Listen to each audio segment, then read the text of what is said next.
귀한 찬양 감사합니다. 특별히 아주 반주자가 트럼펫을 잘 불었습니다.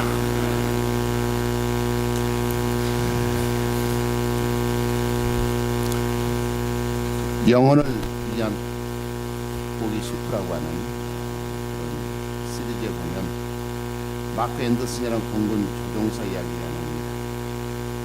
앤더슨의 부인 수자는 눈 수술을 받다가 실명을 해서 큰 충격을 받았습니다. 재활 훈련을 마치자마자 전에 다니던 직장에 복귀하겠다고 남편에게 협조를 구했습니다. 남편이 그때부터 아내 출퇴근을 버스 타고 다니는 길을 도와줍니다. 몇 주간 도와주던 남편이 어느 날 이제 내일부터는 도와줄 수 없으니까 혼자 버스 타고 가라고 냉정하게 선포합니다. 다음 날부터 넘어지고 부서지면서 혼자 버스 타고 출근합니다. 처음에는 힘들었지만 몇 주 하다 보니 익숙해졌습니다. 하루는 버스 운전기사가 부인은 정말 좋은 남편 두셨네요. 무슨 뜻이세요? 물어보니까 부인이 아침 저녁으로 버스 탈 때마다 남편이 멀찍이 함께 타서 지켜보셨는데 모르셨어요? 우리 인생이 힘들고 어려울 때마다 금년 하나도 열심히 우리가 살아왔는데 우리를 위해서 도와주시고 밀어주시고 일으켜 세워주신 분이 계십니다. 바로 우리를 사랑하시는 하나님이십니다. 우리를 위해 독생자를 버리셨습니다. 때로는 사람들을 돕기도 하지만 사람들의 도움에는 항상 사이드 이펙트가 있고 후유증이 있습니다. 한계가 있습니다. 광야 같은 세상 살 때에 꼭 그 하나님을 만나시길 축복합니다. 하나님 오시는 길을 준비하기 위해서 보냄받은 그에게 마지막 선지자가 바로 세례 요한입니다. 물질과 쾌락의 종이 되었고 정죄의 탈을 쓰고 온갖 불법과 악행을 일삼았던 타락했던 지도자들 그들에게 회개 세례를 선포했습니다. 사람들은 혹시 그가 약속한 그리스도가 아닐까 메시아가 아닐까 마음속에 생각하기 시작을 했습니다. 그 마음을 읽었던 세례 요한은 누가복음 3장 16절에 이렇게 선포했습니다. 같이 읽어보시죠. 요한이 모든 사람에게 대답하여 이르되 나는 물로 너에게 세례를 베풀거니와 나보다 능력이 많으신 이가 오시나니 나는 그의 신발끈을 풀기도 감당하지 못하겠노라. 그는 성령과 불로 너희에게 세례를 베푸실 것이요. 왜 나에게 주목하느냐? 나는 그리스도가 아니다. 나는 그리스도의 길을 준비하는 심부름꾼이다. 내 뒤에 오실 바로 그분이 메시아다.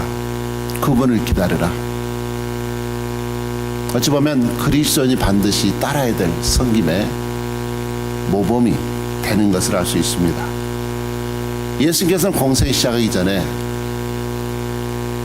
먼저 세례 요한에게 오셔서 세례를 받으십니다.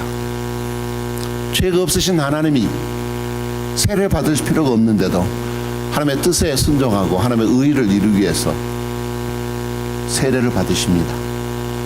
세례 요한은 수많은 무리 중에서 예수님을 금방 알아보았을까요? 몰라보았을까요? 예수님의 머리 위에 이렇게 성화에서 보는 것처럼 할로 이펙트 같이 반짝반짝 빛나는 빛이 있으니까 금방 알아보지 않았을까요? 우리 마음에는 뭔가 좀 그렇게 좀 달랐으면 좋겠다는 마음이 있습니다.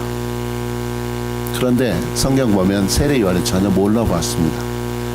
요한복음 1장 32절 보시면 같이 읽어보실까요? 요한이 또 증언하여 이르되 내가 보매 성령이 비둘기같이 하늘로부터 내려와서 그의 위에 머물렀더라. 33절 말씀. 나도 그를 알지 못하였으나 나를 보내어 물로 세를 베풀라 하신 그이가 나에게 말씀하시되 성령이 내려서 누가 위에든지 머무는 것을 보거든 그가 곧 성령으로 세를 베푸는 인 줄 알라 하셨기에 34절입니다. 내가 보고 그가 하나님의 아들이심을 증언하였나라 하니라. 세례 요한이 보고 몰랐습니다. 이것은 성령 하나님이 어떤 사역을 하시는 우리에게 본질적인 문제를 가르쳐 주십니다. 성령 하나님은 그리스도가 누구인가 하는 것을 우리에게 알려주시는 분이십니다. 이분이 세상의 모든 죄를 지고 가는 하나님의 독생자이시고 바로 sacrificial lamb이라 어린 양이라고 성령 하나님은 우리에게 증가하십니다. 그래서 우리로 하여금 그 주님을 나의 구주로 믿게 하시는 것입니다. 예수님께서 십자가에 죽으시고 부활하심으로 모든 인류를 구원하실 구원의 사역을 완성하셨습니다. 그래서 하신 말씀이 십자가에서 테텔레스타이, It is finished, 다 이루었다. 이 테텔레스타이란 말은 그리스 예술가들이 정말 마스터피스, 명작을 다 만든 다음에 기쁨의 환희에 테텔레스타이, 이제 다 마스터피스를 마쳤다, 이렇게 선언했던 말이라고 합니다. 주님은 아버지께서 인류를 구원하시는 대구원 사역의 대단원의 드라마를 온몸으로 다 감당하셨을 때 기쁨으로 외쳤던 말씀입니다. 다른 구원자 이름을 우리에게 주신 적이 없습니다. 인간의 착한 행실로 구원받지 못합니다. 구원은 오직 십자가의 공로인 줄로 믿습니다. 그러면 어떻게 우리가 그것을 믿고 확증할 수 있을까요? 성경이 말씀하고 십자가가 증가하지만 내 힘으로 알 수 없습니다. 오직 성령 하나님께서 나에게 들어오셔서 깨우쳐 주시고 깨닫게 하시고 알게 하시고 믿게 하실 때 우리는 비로소 믿을 수 있습니다. 이것이 하나님의 계시의 특징입니다. 객관적인 복음의 사건, 구원의 사건, 그것이 주관적인 내 개인의 사건으로 만드시는 역사를 하시는 분이 바로 성령 하나님의 사역이십니다. 사람은 너무나 똑똑하고 사람은 너무나 훌륭하기 때문에 절대로 고상한 내가 죄인이라니 죄인인 것을 인정하지 않습니다. 당신은 무슨 죄를 그렇게 지었길래 귀에만은 눈물 질질 짜며 그렇게 죄인이라고 가슴치며 회개하는가? 나는 당신과는 다르다. 그러나 성령 하나님이 임하시면 예수님께서 2000년 전에 십자가에 달리셨던 사건이 2016년을 살아가는 나의 죄 때문에 죽으셨음을 깨닫고 믿게 하십니다. 내가 믿는 것이 아니라 성령 하나님께서 내 안에 들어오셔서 십자가의 사건이 나의 사건이 되게 하시고 내가 죽을 자리에 주님이 대신 죽으셨던 그 사건을 깨닫게 해주십니다. 우리가 예수를 믿었다는 것은 내가 믿은 것이 아닙니다.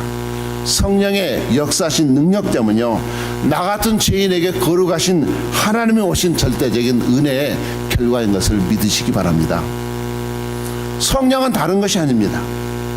예수 그리스도의 복음의 능력으로 옛사람이 죽고 새롭게 나를 중생케 하는 능력의 영입니다. 하늘의 능력을 덧입고 내가 대단한 이적을 발휘하고 내 이름을 널리 알리며 유력한 사람이 되라는 것이 성령의 역사가 아닙니다. 그것은 육신적이고 정욕적이고 사탄 마귀의 역사입니다. 오래전 한국에서 신앙생활 때 부흥회 때 되면 부흥사들이 오셔서 성령 받으라, 불을 받으라 막 그러면 막 뱀소리 같은 소리 하면서 성령이 마치 목사님 종이나 되는 것처럼 불 받으라고 그렇게. 그래서 방언 터지면 나는 성령 받았다고 훈장 달고 그렇게 믿음생활 했던 성령 하나님은 우리가 마음대로 부르시는 종이 아닙니다. 동등하신 삼위일체 하나님이십니다. 죄에 대하여, 의에 대하여, 심판에 대하여 책망하여 주님만을 믿게 합니다. 온전히 자신의 모습을 감추고 주님께만 영광을 돌려드리게 하신 것이 바로 성령 하나님의 역사입니다.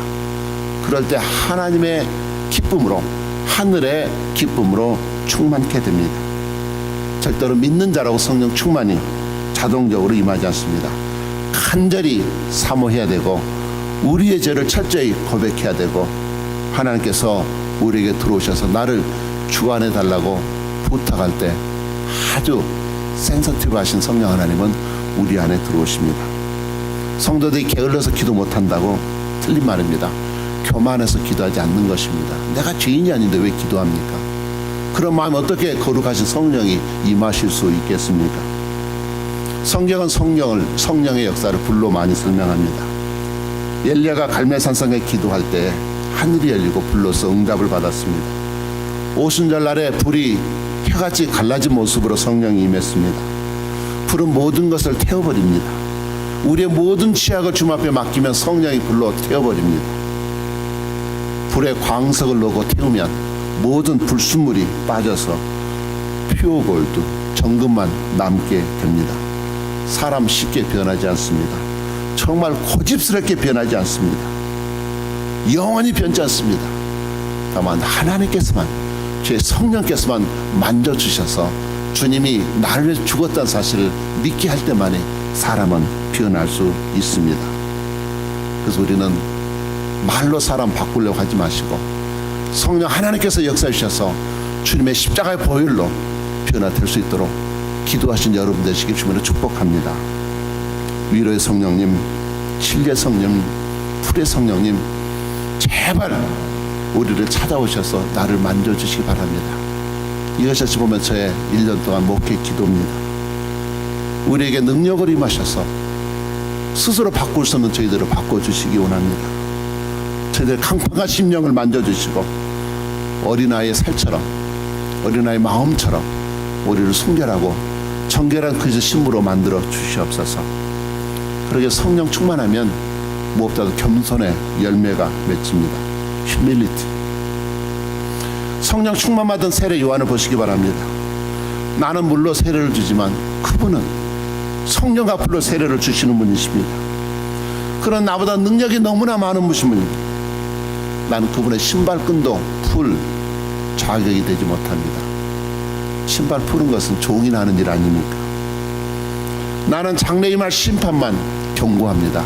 그러나 그는 알곡과 쭉정이를 나누시는, 알곡은 창고에 하나님 나라에 보관하시지만 쭉정이는 불에 태워버리시는 심판주, 무서운 재판장이십니다. 세례 요한을 따르는 많은 무리들이 있었습니다. 예수님의 인기가 점점 높아져갑니다. 자기 제자들이 예수님의 제자로 바뀝니다. 그럼에도 시기하거나 동의하지 않았습니다. 오히려 사람들이 예수님께 모이는 것을 기뻐했습니다.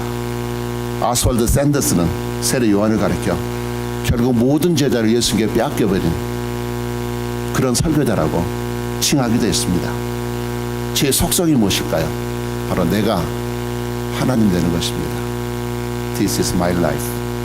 This is my destiny. 마귀에 속아서 선한 것을 먹습니다. 하나님처럼 되려고 했던, 그러나 죄의 결과로 인간은 수치심을 느끼게 되고 하나님을 영적으로 기피하게 되고 숨어버립니다. 여전히 오늘날까지 하늘에 바벨탑에서 하늘에 도달하려는 인간의 교만, 하나님께 도전합니다. 그러나 세례하는 모든 사람이 오직 예수님께만 주목하기 원했습니다. 오직 예수님만 높이기를 원했던 삶을 살았습니다. 그러기 위해서 자신을 낮추지 않으면 절대로 그렇게 할 수 없습니다. 저는 서산에 지는 해요. 그러면 동쪽에 떠오른 태양이십니다. 세례 요한이 위대했다는 게 아닙니다. 성령의 도우심으로 말미암아 예수 그리스도의 십자가의 사건이 나의 사건이 되어질 때 우리는 십자가 뒤에 감춰지는 것입니다. 그런 세례 요한의 결정적인 신앙의 고백은 요한복음 3장 30절 나옵니다. 같이 읽어보시죠. 그는 흥하여야 하겠고 나는 쇠하여야 하리라. He must become greater, I must become less. 정말 우리 믿는 성도들이 항상 우리 마음판에 새겼으면 좋을 말씀입니다. 지난주에 우리 이민교회 가장 모범적이고 또 훌륭한 교회를 성장시킨 훌륭한 목사님을 소천했죠. 워싱턴 중앙장로교에 섬기셨던 이원상 목사님, 79세로 우리 이재용 목사님 같은 나이에 소천하셨습니다. 멜레스 때 붕해 때 저에게 모셔서 귀한 은혜 나누는데 항상 겸손하시고 철저히 헌신하셨던 그런 분으로 후배들에게 많은 사랑과 존경을 받았던 목사님이십니다. 그분 인상은 꼭 한경기 목사님하고 좀 비슷한 겸손이 있습니다. 한 목사님이 살아계실 때 은퇴하시고 나서 정말 무소유로 사셨어요. 그래서 영락교에서 남한산상에 작은 오두막청 하나 들여서 그곳에서 기거하셨는데 한국의 기라성 같은 교단 총회장 목사님들이 설날에 세배하러 오셔서 세배한 후에 목사님 덕담 한마디 부탁합니다 했을 때 유심히 그들을 바라보시고 딱 한 말씀 이렇게 했습니다. 목사님들 예수님 잘 믿으세요. 쓸데없는 교단 정치 빠지지 말고 물질 욕심 빠지지 말고 세상 물결 따라가지 말고 오직 예수님만 바라보고 정말 예수님만 흥하게 하겠고 여러분은 쇠하는 그런 목회를 하십시오. 그런 말씀이라 믿습니다. 예수님의 성령의 불의 세례를 받았던 성도들은 옛사람이 죽고 새 사람으로 거듭납니다. 그런데 왜 내 모습은 이 모양 이 꼴일까? 또 금년 안에 되돌아보면 연체 우리 기도 제목 받아보면 꼭 금년에 성경 일독하겠습니다. 예배 참석하겠습니다. 헌신하고 봉사하겠습니다. 연말 되면 또 그것도 이루지 못했던 후회가 있습니다. 왜냐하면 이것은 실제로 변화되는 것이 아니라 법적인 선언이기 때문에 그렇습니다. 예로 결혼했다면 법적인 신분이 바뀝니다.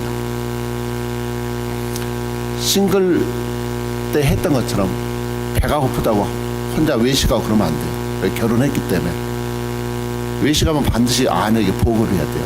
우리 청년들 그거 아세요? 결혼하면 꼭 밖에서 밥을 먹고 들어가면 미리 아내에게 전화를 해줘야 돼요. 그것이 법적인 신분이 바뀌었기 때문에 그렇습니다. 둘이 한 몸 되는 훈련을 해야 됩니다. 내가 벌었다 내 돈 아니에요. 공동의 돈이에요. 그래서 반드시 취미생활해서 내가 좋은 기타 사고 싶다 그래서 마음껏 내 돈이라고 기타 사면 안 돼요. 아내 허락을 받아야 돼요. 자동차 마음대로 사면 안 돼요. 아내 허락을 받아야 돼요. 못 살게 해서 그럼 결혼하지 마세요. 왜냐하면 법적인 신분이 바뀌었기 때문에 그렇습니다. 여러분 미국 시민권 받고 미국 살려면 미국 TV 보셔야 돼요. 계속 한국 케이블만 보면 어떤 일이 날까요? 콜롬비아 교통사고는 전혀 모르고요. 정말 여의도 다리 어떤 일이 있는지 YTN 뉴스만 24시간 생중계로 한국 교통 상황과 일기예보를 계속 보게 돼요. 미국 생활에 정착이 늦어질 수밖에 없습니다. 우리가 이제 그리스도에 속한 사람이라면 그리스도의 지배를 받아야 합니다. 더 이상 내 고집과 옛사람의 사고방식 살아가면 안 됩니다. 예수님을 믿고 예수님의 주시는 성령과 불의 세례는 요한이 주는 구약의 세례와는 전혀 차원이 다릅니다. 회개 세례를 넘어 영적인 변화를 주시는 세례입니다. 성령의 능력이 동반되기 때문에 사람을 변화시키는 힘과 능력이 있습니다. 그러기 위해서는 계속 우리가 말씀 안에 살아가면 성령 하나님 우리로 하여금 주님을 닮아가게 하셔요. 겸손하게 하세요. 근데 갑자기 내가 흥하해드리라 내가 교만하면 성령은 떠나십니다. 그 중요한 것은 성령은 굉장히 세미하시고 마치 여자들 같아요. 삐치기도 잘하시고 조금 교만하면 그대로 떠나세요. 겸손하게 철저히 나를 자신을 낮추시되 마치 어머님처럼 조용히 뒤에서 섬기시는 분이 바로 주님의 말씀을 진리를 깨닫게 하시고 나의 영혼에 살짝 들어오셔서 힘주시고 이렇게 세워주시고 눈물을 닦아주시는 바로 그분이 성령 하나님의 역사입니다. 그래서 이미 이루셨던 객관적 십자가의 사건이 나의 사건이 돼도 성령 하나님은 24시간 주무시지도 졸지도 아니하시고 내가 너를 영원까지 주님 오시는 그날에까지 떠나지 아니하시고 우리 안에 거하시는, 그래서 우리 안에 계신 성령을 근심케 해서는 안 되는 것입니다. 미국 시카고 히튼 칼리지가 있습니다. 거기서 짐 엘리어트와 5명의 친구들 남미 에콰도르에 복음을 증가로 갔습니다. 도착하던 날 복음 한 번도 전해보지 못하고 원주민들에게 살해를 당했습니다. 이래대 미국 선교 단체들도 무모했다고 그렇게 생각했습니다. 1년 후 그곳에 순교에 당했던 짐 엘리엇 아내 바로 엘리자베스 엘리엇이 남편의 뒤를 따라 에콰도르를 방문합니다. 드디어 복음의 문이 열렸습니다. 당신은 누구냐? 당신은 1년 전에 죽었던 그 사람이 내 남편이다. 하나님의 사랑을 전했을 때 남편이 죽었음에도 불구하고 그들을 찾아왔던 하나님의 사랑에 그들의 마음이 열렸습니다. 이 일로 휘튼 칼리지에 영적 부흥이 스피리추얼 리바이벌이 일어났고 많은 목사님들과 선교사님의 제일 자녀들 보내기 원하는 그런 영적인 하버드로 휘튼 대학은 귀하게 쓰임받고 빌리그레암 목사님 바로 이 대학을 나왔습니다. 짐 엘리엇은 그런 말을 했습니다. 영원한 것을 얻기 위해 지킬 수 없는 것을 버리는 사람 결코 바보가 아니다. He's no fool who gives what he cannot give to gain that which he cannot lose. 참 우리 생명 영원히 지킬 수 없습니다. 그러나 영원한 영생을 위해서 그 생명 바쳐서 주의 복음을 증거할 수 있는 그런 자는 결코 바보가 아니다.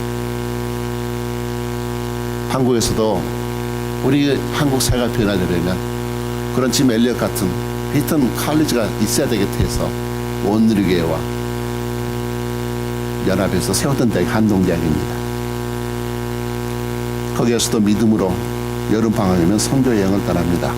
첫 일기 입학생이었던 강경식 군, 권영민 군 태평양 섬에 복음 전도하러 갔다가 파도 휩쓸려 죽었습니다. 그러나 그들의 죽음으로 그곳에 있는 많은 원주민들이, 한국의 청년들이 죽음 당했던 사건 알고 왜 그곳에 그들이 여기까지 왔을까? 복음의 혼란 붕의 역사가 임했습니다. 주님은 요한복음 12장 24절에 이렇게 말씀하십니다. 같이 읽어보시죠. 내가 진실로 진실로 너에게 이르노니 한 알의 밀이 땅에 떨어져 죽지 아니하면 한 알 그대로 있고 죽으면 많은 열매를 맺느니라. 한 알의 썩어진 밀알, 이 복음의 사명은 인종과 국경을 초월합니다. 모든 사람이 생명의 복음을 필요로 합니다. 130년 전 아펜자로 원도우드로 선교사의 어두운 땅에 복음을 증거하라고 조선 땅에 왔습니다.